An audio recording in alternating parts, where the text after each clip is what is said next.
Faz. Pessoal, muito boa noite a todos, tá? Obrigado por estarem participando aqui. Vamos já dar início já à nossa segunda conferência de bioinsumos e bioprocessos. Gostaria de agradecer a presença de todos vocês, tá? Esta segunda conferência nós vamos tratar de outros assuntos extremamente importantes quando se trata da produção de biológicos. E hoje, né, nós temos aqui a presença do Anderson Peter. Ele é o CEO da RAGB Consultoria.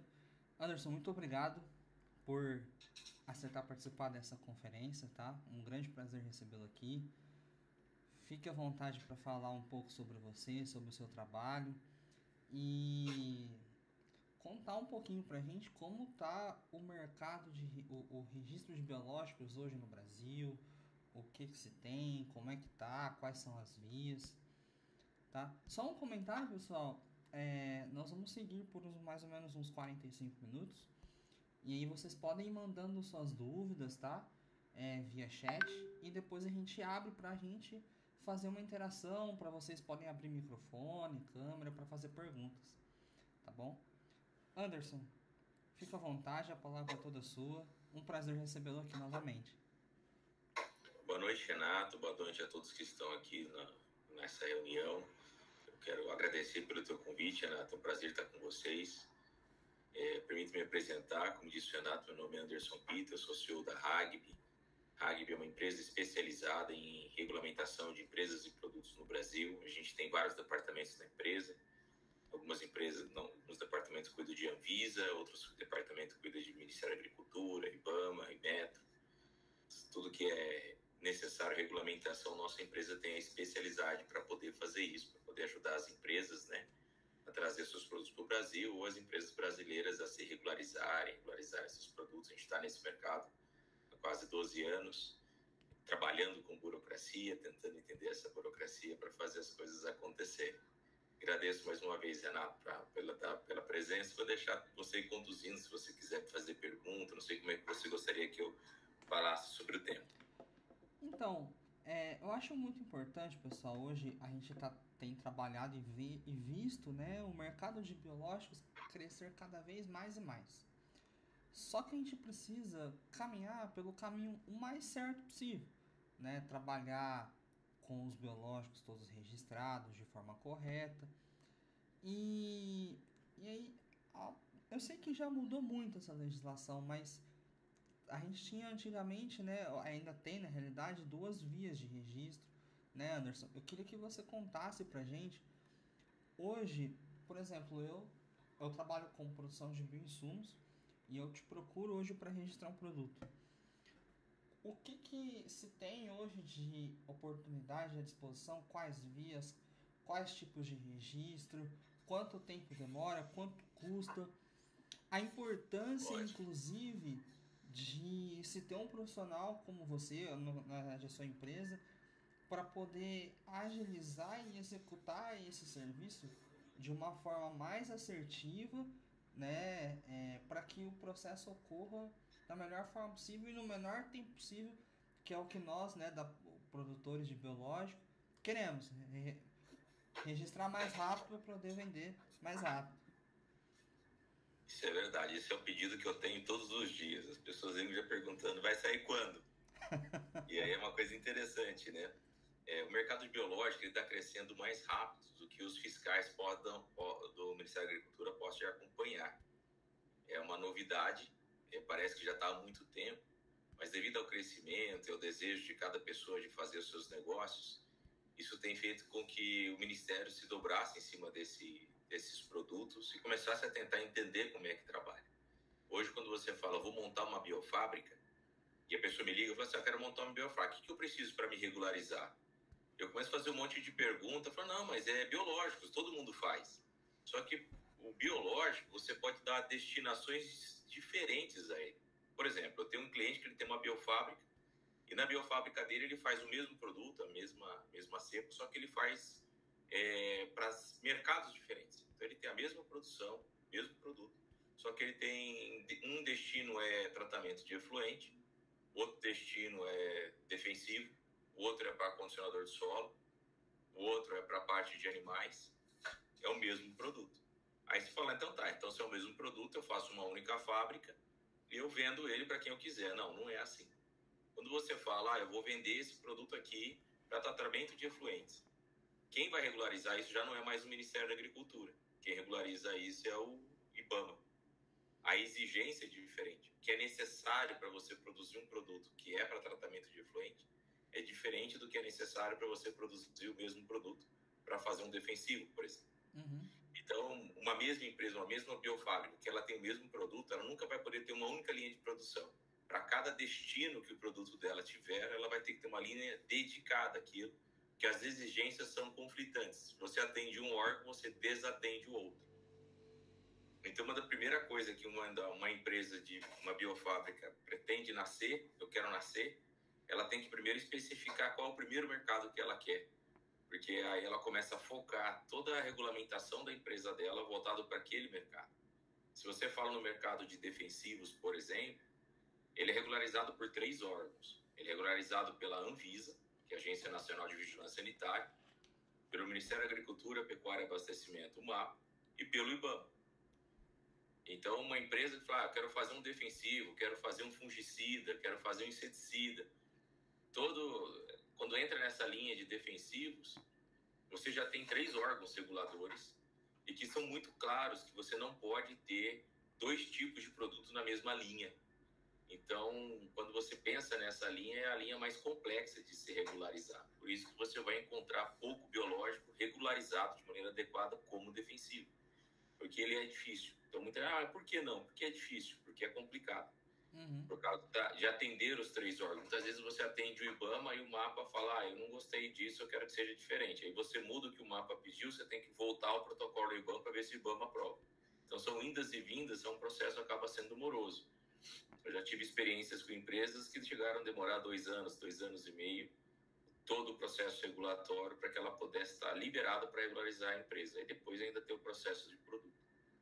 Agora, se você destina o teu produto como um ativador de compostagem, que é o que muita gente está fazendo, a regulamentação é bem mais simples, porque aí o Ministério da Agricultura entende que ele entra na categoria de fertilizantes e a empresa passa a ser regularizada somente pelo Ministério da Agricultura, sendo poucas exigências por ser fertilizante, e desta forma a empresa consegue regularizar mais rápido e ter menos custo na hora do processo. Então, se a gente analisar, a estratégia de business depende muito do mercado que você vai atuar, do tempo e dinheiro que você tem para investir. Claro que você colocar um produto no mercado com um biorremediador, um condicionador de solo, ou ativador de compostagem, os valores são menores do que você colocar ele como um defensivo agrícola. Essa palavra já faz com que o valor agregado do produto cresça. Então, é uma questão de business e de mercado. Agora, o regulatório tem demorado um pouco para acompanhar. Sem contar que qualquer cepa nova que surge, qualquer desenvolvimento distinto, o processo fica um pouco mais moroso, porque aí você, antes de registrar o produto, você tem que regularizar a empresa, depois fazer o RET, que é um registro temporário especial, que vai fazer com que você tenha que testar esse produto, tanto a eficácia quanto a segurança, quanto a questão de estabilidade dele durante toda uma safra. Então, você vai escolher a cultura e você fala, eu quero testar na soja. Então, você tem que pegar uma safra inteira de soja. E o mapa exige que seja em 4 estações diferentes. Então, você tem que escolher 4 regiões do Brasil distintas. Você tem que ter testes de prova. E aí, se tiver algum problema num dos campos de prova, você tem que repetir o teste. Então, ele acaba sendo um pouco mais moroso. Por isso que é muito comum uma empresa de biológicos ela já comprar uma cepa que já esteja consagrada, que já esteja regularizada para poder só multiplicá-la. Porque se você quiser ter a sua cepa, para você não precisar comprar no mercado, você tem que fazer o RET. Mas é um tricoderma. Tá, mas se o tricoderma que você vai fazer não está no mercado, então você vai ter que desenvolver. É a famosa lista de especificação de referência, né? Exatamente. Então, você tem que ir para incluir um item qualquer substância nessa lista, você tem que passar pelo RET. Eu já vi empresas como o BASF, por exemplo, desistir no meio do caminho. Eu tive clientes desse tamanho que não deu conta de ir até o final. Caramba. Por causa dessa questão, você pega, vamos supor, você pensa numa lavoura de soja, que é um mercado gigante para esse produto. Aí tá fazendo o teste, tá quase no final, tem uma geada e perde a lavoura. Aí é outro ano para começar tudo de novo. Aí você perde todo o teste, joga tudo fora, espera mais um ano e começa a safra tudo de novo. Então você fica muito refém não só do que o órgão quer, mas do tempo, do clima, do que vai acontecer naquele ano. Então é muito fácil perder um teste hoje. Antigamente, no começo do processo, Renato, eles aceitavam o teste em vaso. Era maravilhoso. Eu regulei muitos produtos assim, isso foi sonho. Aí você colocava lá a plantinha no vaso, em lugar controlado e tranquilo, dava para fazer. Aí eles tiraram essa regra, agora não pode mais. E tem que ser em campo mesmo e o mais próximo da realidade possível. Entendi. Os protocolos são determinados por eles e os laboratórios têm que seguir os protocolos. E muitas vezes, é até engraçado, estou com um cliente que tem esse probleminha, vamos dizer assim, ele tem um produto que é muito bom, a concentração dele é ótima. É um produto que já foi vendido no mercado, hoje a empresa dele não está podendo vender porque o Ministério foi lá. Mas é um produto que deu muito resultado, ele vendia demais, tanto que ele produzia, o tanto que ele vendia. E ele é engenheiro agrônomo, um cara especialista. E na hora de regularizar o produto, o MAPA entendeu que o produto dele era bom demais e ele tinha que diminuir a potência do produto. Não faz sentido isso. Então, para ele regularizar, não tem outro caminho a não ser ele mudar a formulação do produto dele, tornando o produto dele mais fraco, né? Vamos dizer assim, um produto menos potente, para poder atender a especificação que o Ministério exige para o produto dele estar regularizado no mercado. Mesmo sendo absurdo, esse é o caminho. Não tem muito o que se fazer. Sabe, é que assim, essa questão de registro, conforme o mercado ele foi avançando e está avançando, o governo na verdade os órgãos eles tinham que acompanhar, né? Mesmo que pondo critérios bem mais rigorosos, né? Que tem que ter, mas tinha que ter protocolos mais estabelecidos, uma linearidade e conversa de um órgão com o outro, para que você já tivesse um caminho pré-definido, pré-determinado, regras dos quais os fiscais possam se basear, né? Igual hoje é, por exemplo, para inoculante. Inoculante tem tudo lá bem estabelecido. Mas entre nascer o inoculante e chegar nesse nível foi bastante tempo. Esse é o desafio. Porque o que acontece? Existe uma preocupação que eu até corroboro com essa preocupação. Por exemplo, tem um monte... Foi liberado o on-farm. Ótimo, maravilha. Então quer dizer que o produtor, que tem um espaço e tem a vocação, ele consegue, dentro da propriedade dele, construir uma biofábrica. E essa biofábrica ela é isenta de qualquer regulamentação. Pronto. Não precisa regularizar no MAPA, não precisa regularizar no IBAMA, não precisa fazer nada. Então, dentro de uma propriedade, a pessoa pode fazer a sua biofábrica e produzir para ele. Ele não pode vender, não pode comercializar, não pode anunciar, mas ele pode fazer a sua própria produção de biológicos e aplicar na sua lavoura, na cultura que ele quiser. Esse é o caminho mais fácil, que é o que muita gente faz. Agora, pensa comigo, Renato, se isso não é perigoso. É uma empresa que não tem regulamentação, é uma empresa que não segue regra. Você, mais do que eu, sabe que tem gente fazendo isso em caixa d'água se contamina. E se essa cepa se combina com outra coisa e contamina?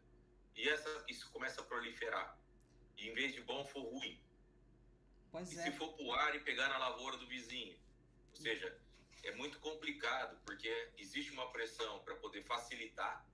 Só que a gente tem que tomar cuidado, que nem sempre a facilidade ela é boa para a sociedade. Muitas vezes eu entendo, e eu sei que alguém pode falar, pô, mas ele está falando que ele é burocrático, né? Gosta de trabalhar com isso. Mas a burocracia é um filtro.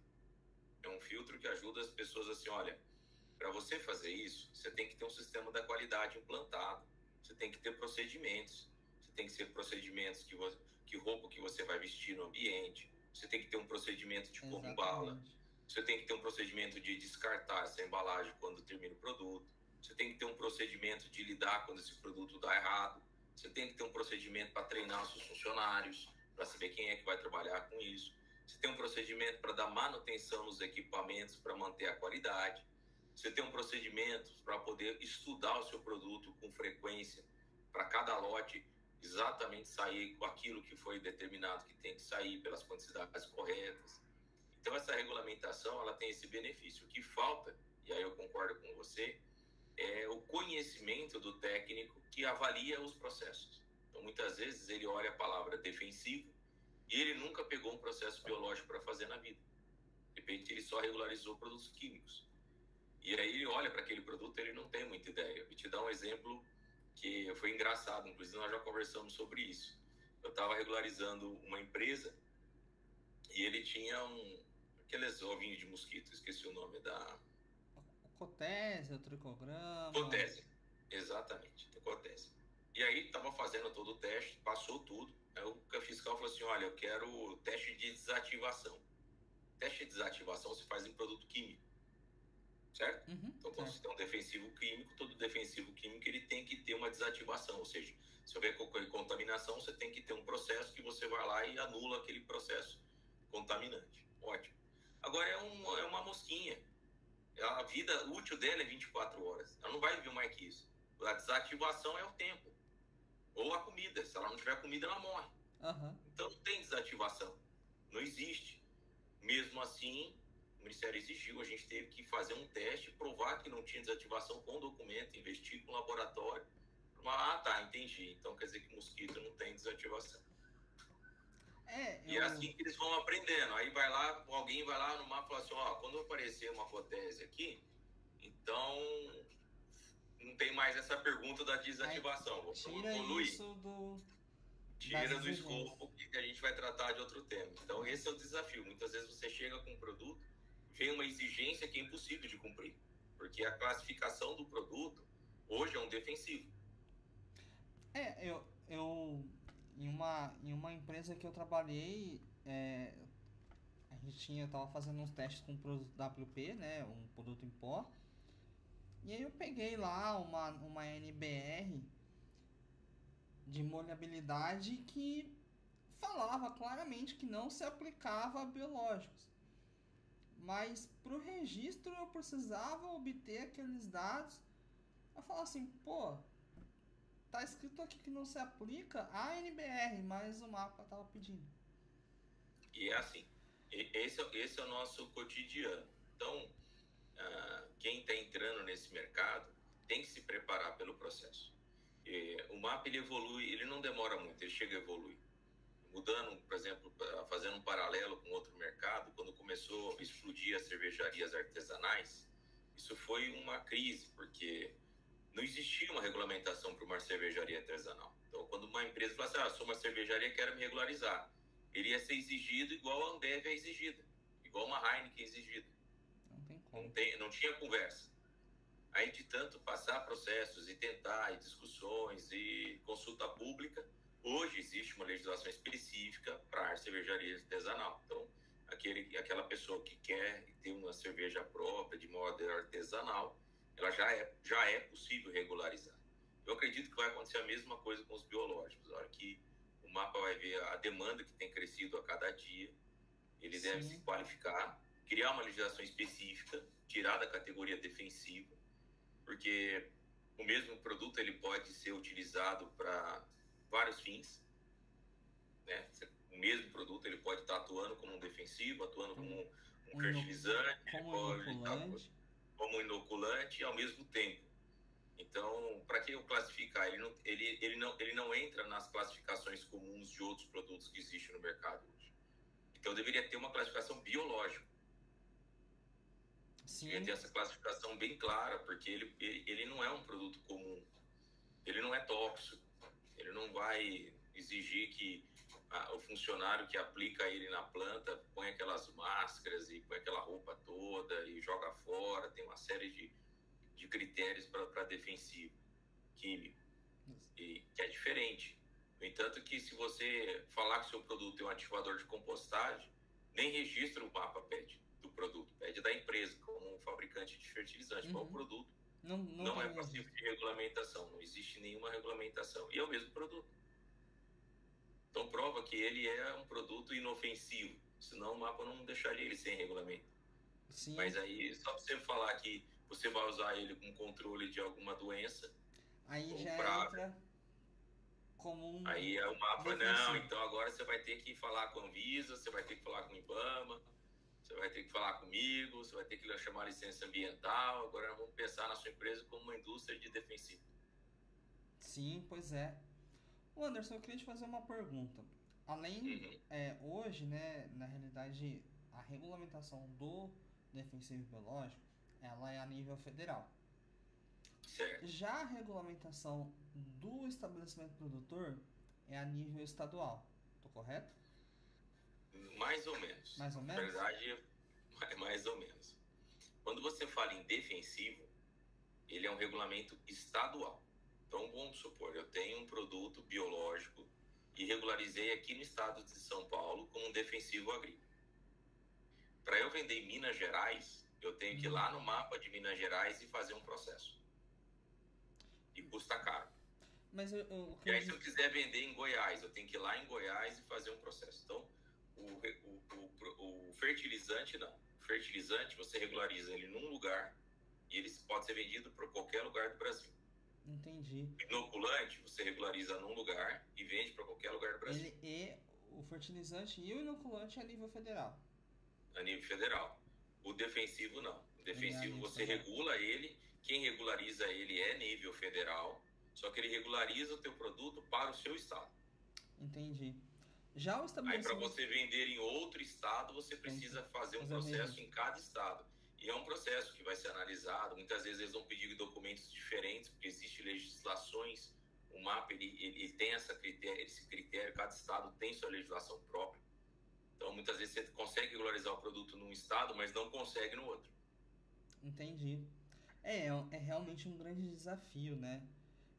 E sem contar que eu já trabalhei no estado de Minas, né, com esse início do registro, e no estado de São Paulo. E sei que o IMA, por exemplo, frente ao CDA, né, se não estou enganado, o CDA do estado de São Paulo, CDA, ele tem regras totalmente diferentes. Totalmente, não é igual. Totalmente. Por isso que quando a gente vai tratar de alguma empresa, a primeira coisa que eu pergunto é onde você está. Que onde você está vai determinar prazo, custo, exigência. Entendi. Bem isso mesmo. Hoje o caminho para trabalhar, para ter uma biofábrica regularizada com todos os produtos, para, né, enfim, como defensivo biológico, eu enxergo, queria que você desse sua opinião sobre isso, vender ele no Brasil todo é um trabalho bastante laboroso, digamos assim, né? Porque... eu vou ser sincero, eu não conheço nenhuma empresa que tenha um único produto regularizado em todos os estados brasileiros. Primeiro que o transporte desse tipo de produto ele é complicado. Então, normalmente, o que as empresas fazem? Elas montam as biofábricas próximo da onde ela vai entregar, pessoas como você que tem essa habilidade conseguem montar uma biofábrica num espaço pequeno, de maneira econômica, e acaba ficando mais negócio o cara enviar só a cepa e ele fazer a multiplicação no estado. Aí ele acaba regularizando aquela biofábrica ali onde ele está e registrando o produto ali, ele acaba vendendo localmente. Ali, o próximo, né? Mas não é uma biofábrica em Ribeirão vendendo para o Brasil todo. É muito raro. Por exemplo, eu tenho um cliente que tem uma biofábrica em Cuiabá. Para ele trazer o produto para cá, ele é tricoderma, por exemplo, ele é sensível à temperatura. Então tem que vir com um caminhão frigorífico de lá até aqui. Fica tão caro o transporte, fica tão desafiador o ar-condicionamento dele aqui, que acaba ficando inviável, porque a pessoa que faz o mesmo produto aqui vende mais barato, porque ela não teve o custo do transporte, entendeu? Sim. Então, para você ser competitivo no estado, você tem que acabar tendo várias biofábricas. É a estratégia de muitas empresas grandes, as multinacionais, ela está comprando as biofábricas pequenas. Eu quero ir lá para o estado de São Paulo. Ela vem e compra uma biofábrica. Aqui em Sertãozinho, uma grande foi comprada exatamente para esse objetivo. Eu quero vender naquela região. Então compra a biofábrica que está lá. Em vez dele registrar produto, aquela coisa toda, ele já vai lá numa empresa funcionando, com produto registrado e compra ela. Compra ela. Inteira ou parte dela. É uma estratégia boa. Ô Anderson, hoje quais as duas vias, falando em nomenclatura assim, que se tem para registro biológico e quais os tempos? Na verdade tem mais de duas vias, Renato. Você pode usar ele como um defensivo. Isso, né? Na Aí classe de você vai demorar em torno de 2 anos, mais ou menos, para regularizar a empresa e produto. Se for só produto, aí 1 ano e meio, 1 ano e 2 meses, mais ou menos. Uhum. Agora, se você pensar num fertilizante, num inoculante, aí já vão para 1 ano e 2 meses a empresa e produto. E se você for usar como ativador de compostagem, 8 meses a empresa está regularizada, até menos, 6 meses você já está vendendo produto no mercado. Entendi. E o custo para defensivo, falando de defensivo, né? Ele ainda é bem alto. Porque eu lembro que no passado tinha, a última vez que eu estudei sobre o assunto, tinham duas vias. Uma via de orgânicos que custava 20 e poucos mil reais, e a via convencional que aí entrava naquela rota. Quando eu tinha uma cepa, né, nova, não listada na especificação de referência, ela entrava naquela rota de um defensivo convencional. E aí ia quase R$ 500.000, 2 anos e tralalá. Ainda tá assim esse processo? Tem, que é o RET, né, que eu te expliquei. Que é o RET, sim. Você acaba gastando isso por causa dos custos de teste de lavoura. Pode chegar a R$ 500.000, sim. Já vi chegar. Mas quando eu pego uma cepa da especificação de referência, o custo é menor e o tempo é menor também. É menor. Você vai gastar em torno de R$ 10.000 para comprar a licença da cepa. Depois, provavelmente os institutos pedem um percentual do faturamento. Isso já é uma economia, porque você não precisa pagar os estudos.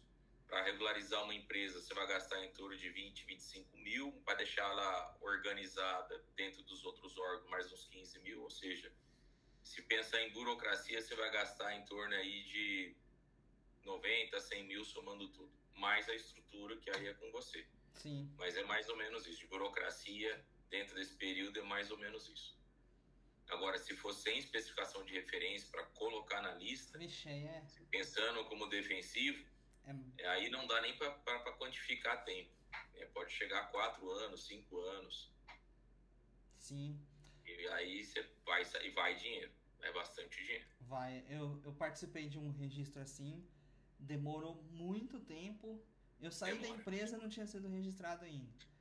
Hoje para você fazer um RET sem especificação de referência, é em torno de 4 anos, 5 anos, mais ou menos. Pois é. É complicado. Mas eu acredito que, né, com esse avanço de cada vez mais o produto biológico entrando no mercado, né, tá crescendo mais e mais, os órgãos eles tendem a se estruturar para que essas burocracias, né, fiquem mais linearizadas, as informações para os técnicos fiquem melhores e isso consiga... Já melhorou muito, muito. Em todos os sentidos, não só nos biológicos, nos Sim. outros também, né? Tanto incentivo fiscal, que é uma vantagem muito interessante para quem trabalha com esse tipo de produto, como também o próprio sistema do mapa, ele mudou. Antigamente, todos os processos, por exemplo, eu fazia um processo desse que eu te falei, eu teria que montar 3 processos físicos, imprimir, botar esses processos dentro de uma mala, ir para Brasília. Eu tinha em torno de 45 minutos para ir para a Anvisa, protocolar na Anvisa, ir no Ministério da Agricultura, protocolar no Ministério da Agricultura, e ir no IBAMA e protocolar no IBAMA, fisicamente. Se o pneu fura, tá ferrado. E porque você tem um período para fazer isso tudo, que se passar desse tempo, eles falam que você pode alterar documento, adulterar e tal, então tinha essa regra. Então isso era o passado. Hoje é online.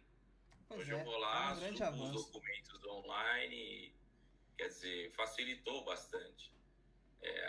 Ficou mais claro o que eles querem. Uhum. O desafio ainda está um pouco na hora de registrar o produto em si, no momento das análises de rótulo, que ainda falta um pouco de conhecimento de alguns técnicos, porque você não consegue escolher o técnico por ser online.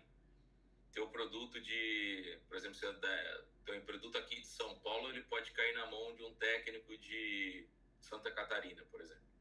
Você não sabe aonde que vai teu produto. Então, como ele é online, ele sistema vai escolher o fiscal que está com menos processo e vai jogar para ele cuidar. Então, se você cair na mão de um fiscal que já passou, já fez vários produtos biológicos, já tem um pouco mais de experiência, você tem a sorte de ser um pouco mais rápido. Se cai na mão de um fiscal que ainda não tem tanta experiência com produto biológico, você vai sofrer um pouquinho. Sim. Não, mas é isso mesmo. E, pessoal, eu queria... Mas o bom, Renato, é que existem facilidades. Por exemplo, se você pegar um avião e ir para Brasília e você entrar dentro do ministério, você vai ser atendido e muito bem atendido. Isso é uma boa notícia. E você consegue sentar com a gerente do departamento de defensivos, ela vai te orientar, vai te explicar. E se você tiver alguma dificuldade com algum fiscal, dá para você falar com ela, ir lá intervir. Claro que é um tempo, você tem que ir para Brasília, sentar com ela, mas existe esse canal de comunicação, diferente da Anvisa, que já não tem, por exemplo. Entendi. Se você catar um avião, for lá falar na Anvisa, ele nem te recebe. O que você está fazendo aqui, né? Não pode. Eles falam, não, você tem a comunicação com a Anvisa só por e-mail. Então, e é nesse ponto que eu queria entrar agora. Eu quero comentar com vocês a importância, né? Não é fazendo propaganda, mas fazendo propaganda, né? Desse trabalho que o Anderson faz aí já há um tempo. E o quanto isso é importante pra gente que tá ali na frente de uma biofábrica, né? Por quê? Eu não tenho domínio de legislação, né? A maioria do pessoal que está na frente, muitos tem, mas a empresa do Anderson, por exemplo, ela já tem todo esse conhecimento de aonde ir, por qual via ir, o sistema como preencher, que para ele, né, que já faz isso há muito tempo, é simples, mas e não só falando do registro do produto, mas sim do registro de estabelecimento, obter, enfim, todas as licenças que tem que ser obtido, e ter o auxílio de uma empresa de consultoria para ajudar a gente desde o registro do estabelecimento produtor até o registro do produto, seja ele qual via for, né? Parece que não, mas nos economiza muito tempo, né? Nos traz uma facilidade de ter o nosso produto registrado mais rápido e, consequentemente, fazer com que a gente gere receita frente aos nossos investimentos que a gente está esperando ali para começar a vender. E é isso mesmo, viu, Renato? Você abordou um assunto muito importante. O que acontece? Qualquer coisa que você protocolar vai passar. Se você colocar uma receita de bolo lá no site do CIPIAGRO ou no CDA, vai subir. Então, se a pessoa não tem o conhecimento técnico, ela pega um estudo que um laboratório fez e ela fala, paguei esse laboratório, o laboratório fez o estudo, tá certo. Vou colocar aqui, não vou mandar lá, o mapa vai analisar. Aí chega lá, o mapa olha e fala assim, não, mas peraí, você esqueceu de colocar aqui a data. Não, você colocou em ml, eu não aceito por ml, tem que ser por micrograma. Aí o que acontece? O fiscal te manda uma exigência. Aí ele vai analisar teu processo, vai escrever um e-mail e vai te mandar uma exigência. Aí cabe você ter que ir lá no laboratório, pedir correção, esperar o documento vir para vir responder a exigência. Aí você pegou e respondeu a exigência. Aí o cara vai olhar, ele vai olhar outro documento. Peraí, a planta não está na escala que o mapa exige. A planta está certa, mas a escala não é essa, porque ela tem uma escala específica. Aí eles devolvem mais uma exigência, falando, você tem que me fazer uma planta com uma escala certa, a escala que você me mandou está errada. Aí você vai, volta para fazer de novo. Fica então, o que mais ciclo de... Exatamente. Então, uma empresa ou alguém que já conhece o sistema, quando eu pego minha equipe, por exemplo, minha engenheira agrônoma, ela pega a química, pega o processo, pega um laudo, pega um estudo, ela sabe olhar exatamente o que o fiscal vai olhar. E ela já rejeita ali antes de protocolar. Então, se ela vê que tem algo errado, ela já avisa o cliente, avisa o laboratório, esse estudo não vai passar. Do jeito que você colocou aqui, o mapa não vai passar. Porque eu já tive problema lá atrás. Eu já sei que não vai passar. Já sei como funciona. Na hora que eu vou falar com o engenheiro para poder fazer as plantas para subir para legalizar uma empresa, por exemplo, Eu consigo chegar para o engenheiro e falar assim, não, mas não, fiz essa planta. Não, essa planta não passa. Tem que fazer um fluxograma, tem as cores certas para você colocar nas paredes, tem um diagrama correto, o lado onde você põe a assinatura, se não for do lado certo, o mapa rejeita. É no detalhe que a pessoa pega. Parece bobagem, mas muitas vezes, a hora que você olha as exigências, você dá até risada, não é possível que é um negócio tão sério como isso, a exigência é essa. Mas eles vão pegar a lei, o que está na lei tem que estar ali. E alguém que não tem experiência não entende isso. Fica difícil. Grande parte dos meus clientes que me procuram, eles já tentaram fazer para não gastar o dinheiro com a consultoria. Aí indefere 1, 2 vezes, aí eles procuram, falam, cara, resolve que não deu certo. E esse é o papel de nós consultores, né?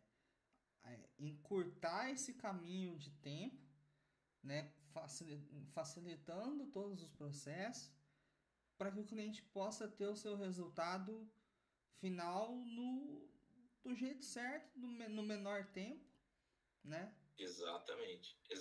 É que nem o teu trabalho. Tem cliente que me pergunta, eu posso que reator que eu coloco aqui? Eu falo, não sei aonde você tem que pôr ele pelo mapa, mas qual eu não sei, você tem que perguntar para alguém que sabe. Então, eu vejo, Renato, que está muito carente esse mercado, sabe? Porque Sim. é no detalhe que você faz a diferença. Pois é. O básico, todo mundo tem uma ideia de como é, mas se você não tiver o conhecimento profundo, é difícil. Uma outra sugestão, quem entrou nesse mercado, já é regularizado, já tem produto, é importante ter um departamento de qualidade bem entanado na empresa. Por quê? A legislação muda com uma frequência muito grande. Hoje mesmo eu atendi o telefonema de um cliente que tem uma empresa, estava regularizada até janeiro, e aí ele não percebeu que houve uma mudança de lei, que exigia que ele fizesse um processo no sistema, ele não fez, venceu o prazo que o Ministério tinha dado para todas as empresas se adequarem, ele não se adequou, o fiscal foi lá e lacrou a empresa dele. Agora ele não pode vender mais. Nossa. E aí, para se adequar, quando você lacra a empresa, o MAP entende que você não fez tudo, ele te volta para estaca zero. Você tem que tirar uma nova licença. Nossa, tem que ir lá atrás no processo. Ir lá e fazer tudo de novo. Então, ou seja, ele vai passar 1 ano com a empresa lacrada, porque é o tempo que vai demorar para a licença dele sair. Por quê? Porque ele não contratou um profissional. Não é caro ter um profissional, mas fica mais caro se você não atender às exigências. Toda empresa que é regularizada por qualquer órgão, é importante que alguém da empresa se dedique com tempo, com energia para manter essas certificações ativas. Por exemplo, você montou uma biofábrica, certo? Uhum. Eu regularizei ela para você. Aí você dimensionou a fábrica para fazer uma quantidade X de produto, teu produto foi um sucesso. Aí o cliente liga para você, Renato. Renato, tem como colocar mais um reator aqui? Aí você conhece a planta? Claro que tem. Então eu quero, vou colocar mais um reator. Vai lá e põe o reator lá. Pô, maravilha, estou com a empresa licenciada e está tudo funcionando. Correto? Não. Se você colocar qualquer coisa a mais na empresa, você tem que ir lá e informar o mapa. Tem que fazer uma planta nova, tem que entrar com peticionamento, o mapa tem que definir, para depois você botar o reator lá. Se você colocar ele, e aí anualmente o mapa vai lá te auditar, e ele for te auditar e ver que na lista que você entregou na primeira vez não bate com a realidade da empresa, ele lacra a empresa ou te multa. Pois é. Tem muitos percalços aí, muitos detalhes que a gente precisa ficar atento. Você quer um outro detalhe? Você foi lá e montou lá a biofábrica do teu cliente. Aí você colocou o reator do lado esquerdo. Aí, por algum motivo, durante o dia a dia, percebeu que se colocasse do lado direito ia ser melhor. Aí o empresário, o que o empresário faz? É só trocar de lado. Chama o encanador, faz a tubulação e troca de lado. Tá tudo certo? Não.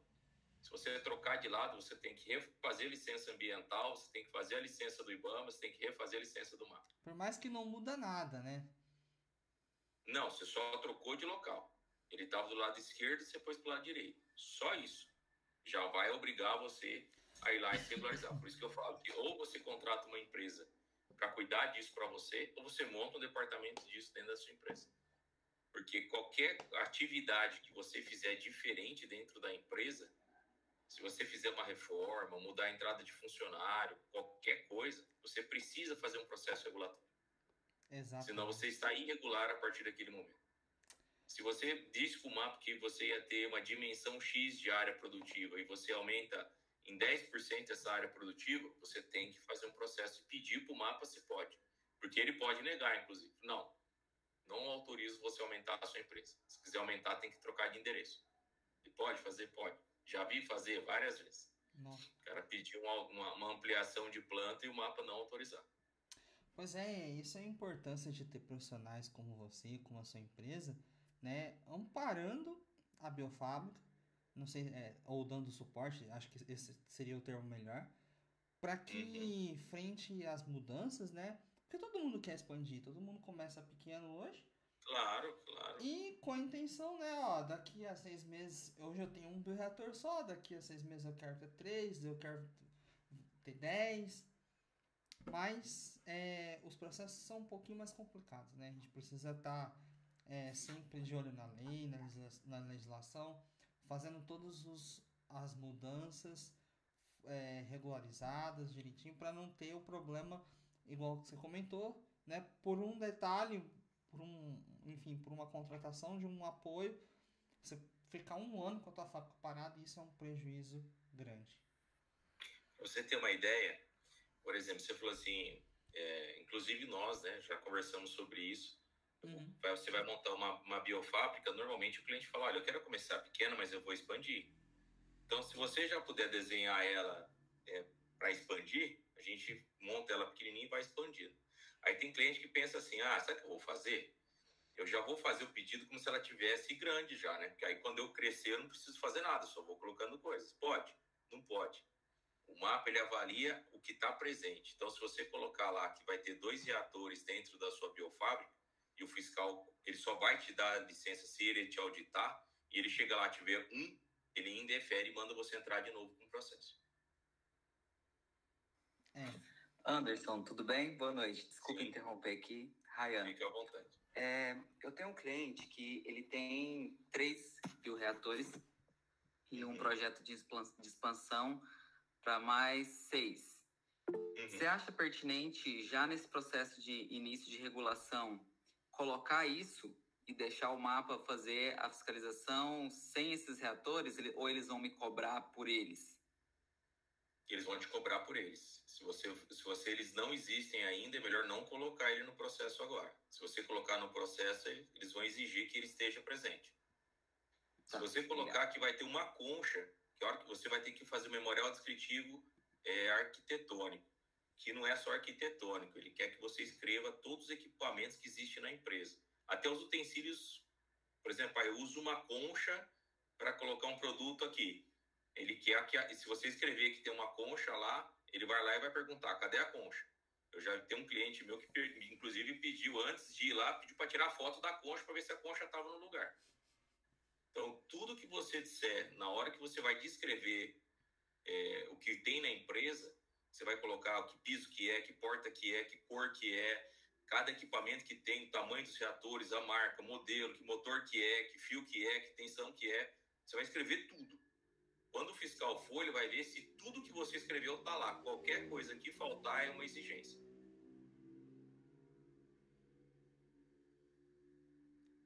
Entendi. Tem mais uma pessoa, a Ana Dulce, Ana levantou Dulce? a mão também. Aqui, eu. Boa noite a todos. Boa noite. Eu tenho algumas dúvidas em relação a registro de produto. O mapa, principalmente na parte de agrotóxico, ele deixa bem aberto quando você pode estar utilizando casa de vegetação ou campo. Ele diz em casos de, você preferir fazer casa de vegetação, mas ele não explica muita coisa quando é para defensivo, ou seja, para agrotóxico. Quando a gente vai para inoculante, aí ele tem 2 IN, ele tem a 53 e tem a 13. A 53 pede uma coisa, a 13 pede outra. E ele fala a mesma coisa. Em casos de casa de vegetação, a gente pode utilizar né? Na 53, culturas diferentes, solos diferentes, na 13, cultivares diferentes, e repetir 4 vezes. E daí ele fica meio em aberto, assim, na dúvida. Quando que eu, de fato, posso estar utilizando a casa de vegetação, né? Se é opcional para mim atender as condições de campo, ou se eu quiser fazer casa de vegetação atendendo as condições de casa de vegetação e, de fato, quais seriam, né, esses critérios, porque fica bem amplo para a gente fica meio perdido. Eu tive um desafio, Ana Dulce, há pouco tempo com um cliente exatamente nesse quesito, porque como ficou amplo, ele escolheu fazer casa de vegetação por ser mais controlado, mais rápido e mais barato. Sim. E o fiscal indeferiu. Imediatamente. Entendi. Ele falou assim, não, que ele fez numa cultura que normalmente casa de vegetação você faz com culturas mais milho, HF, esse tipo de coisa. E aí o fiscal falou, não, esse produto, o principal destino dele não é para esse tipo de cultura, é para outra cultura. Para esse produto específico, eu quero que faz campo. Se você perceber toda a legislação, e pouca gente lê essas entrelinhas, ela está lá, o fiscal tem liberdade de pedir qualquer coisa que não esteja na lei. Qualquer coisa. E ele tem a liberdade da interpretação. Então, cabe a ele, por isso que ela é ampla. Toda vez que você pegar uma lei ampla, cabe ao fiscal determinar se ele aceita ou não. Por exemplo, quando eu falo que eu vou ter uma biofábrica para 2 segmentos, aí eu digo que eu vou ter uma biofábrica para fazer um produto, um inoculante e um defensivo, por exemplo. A legislação pede que tenha que ter uma segregação entre as 2 linhas de produção. O que é uma segregação? Pode ser uma corrente, uma parede, drywall, uma pintura no chão. Quem determina isso? O fiscal. Quem escolhe que tipo de... é o fiscal. E como lá na lei só está dizendo que é uma segregação, tem fiscal que fala, não, se você deixar 2 metros um equipamento do outro, eu entendo que está segregado. E tem fiscal que fala, não, você tem que botar uma parede com teto, para que não tenha contato nenhum com o outro. E aí é uma segregação também. Os 2 estão certos? Não, porque os 2 estão segregados. É a mesma coisa nessa questão do campo. Ele justifica dizendo, olha, a cultura que você escolheu não é a mais indicada para o uso desse produto, então eu não vou acatar. Eu quero que seja feito em campo.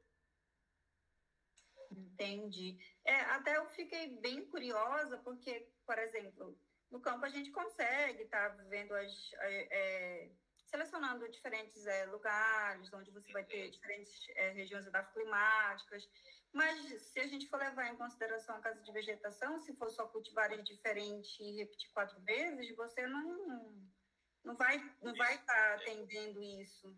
Não, eles não estão aceitando muito, assim. Eu já consegui fazer muita regulamentação com produto em casa de vegetação, mas eu conseguia fazer isso até 2020, finalzinho de 2020. De lá para cá, não aprovou mais nenhuma. Eu até cheguei a mandar alguns e-mails para o Ministério e eu questionei em relação a essa questão de como que eu iria seguir essas diferentes safras em casa de vegetação. E ele só me respondeu exatamente como está escrito na IN.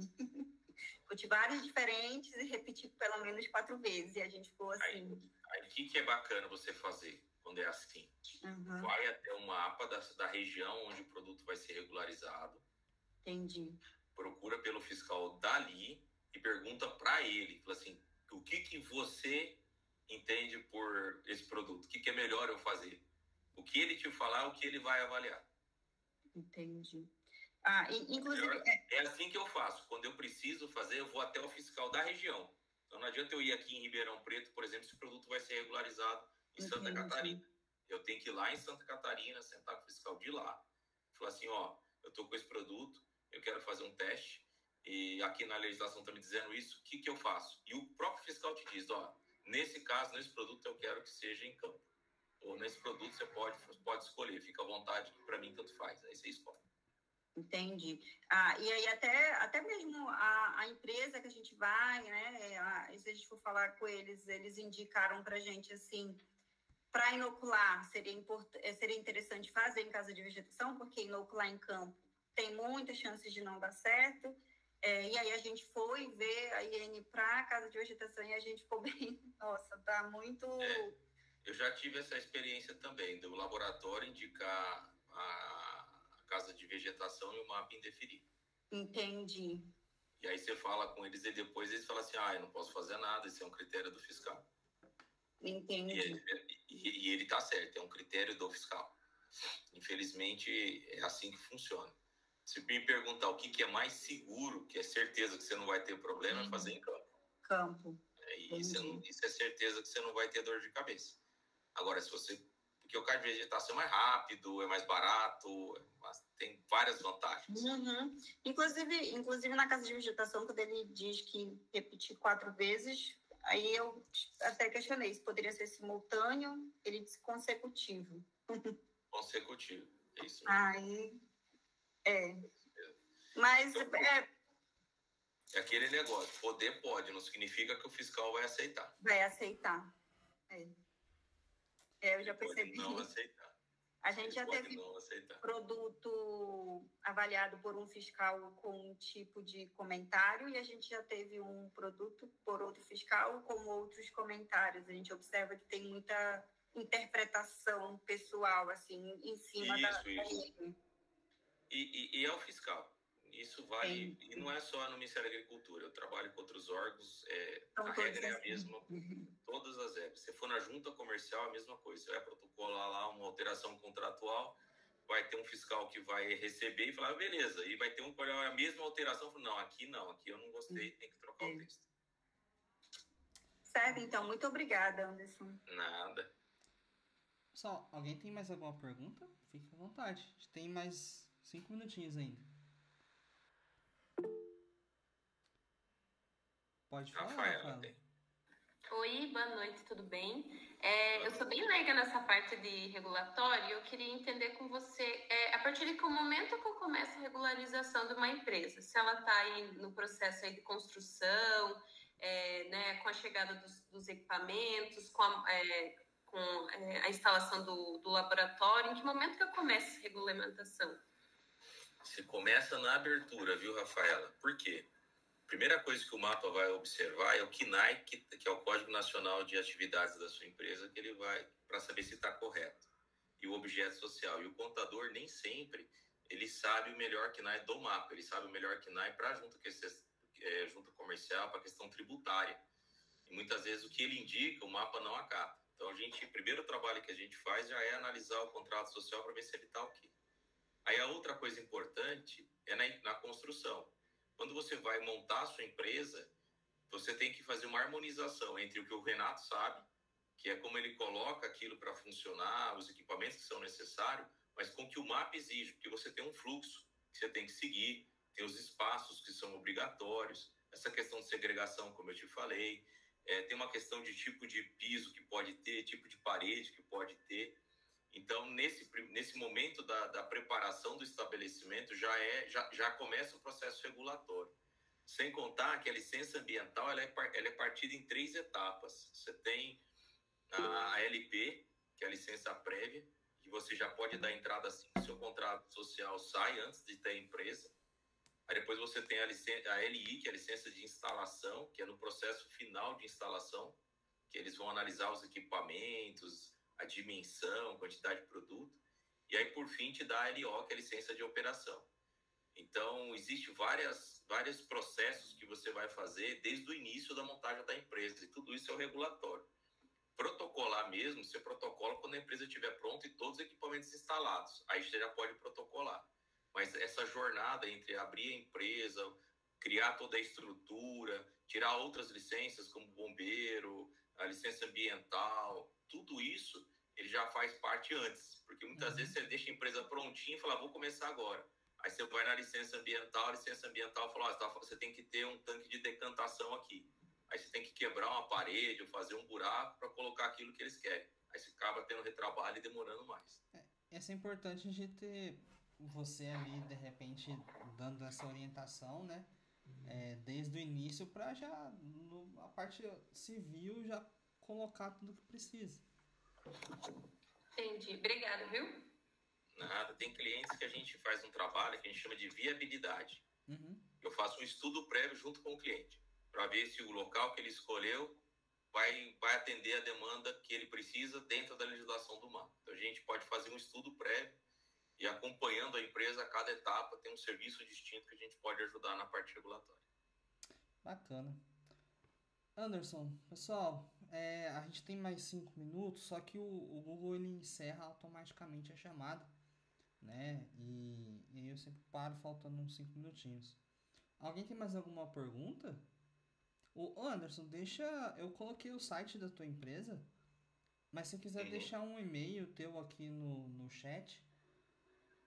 Pode ser comercial@ragb.com.br. Vou repetir, é comercial@r de rato, A de amor, G de gato e B de bola.com.br.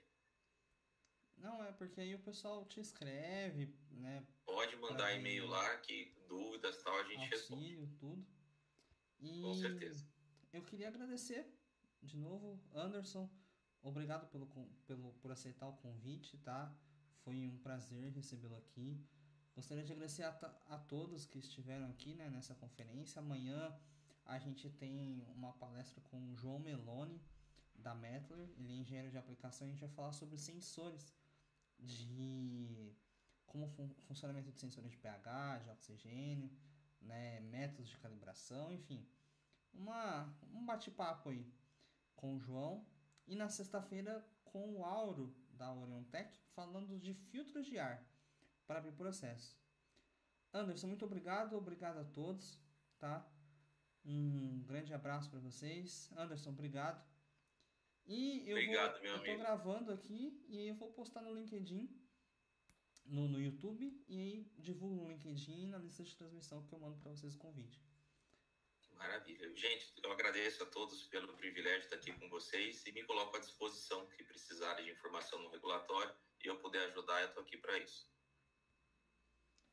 Pessoal, até mais. Até mais, gente. Abraço. Até mais.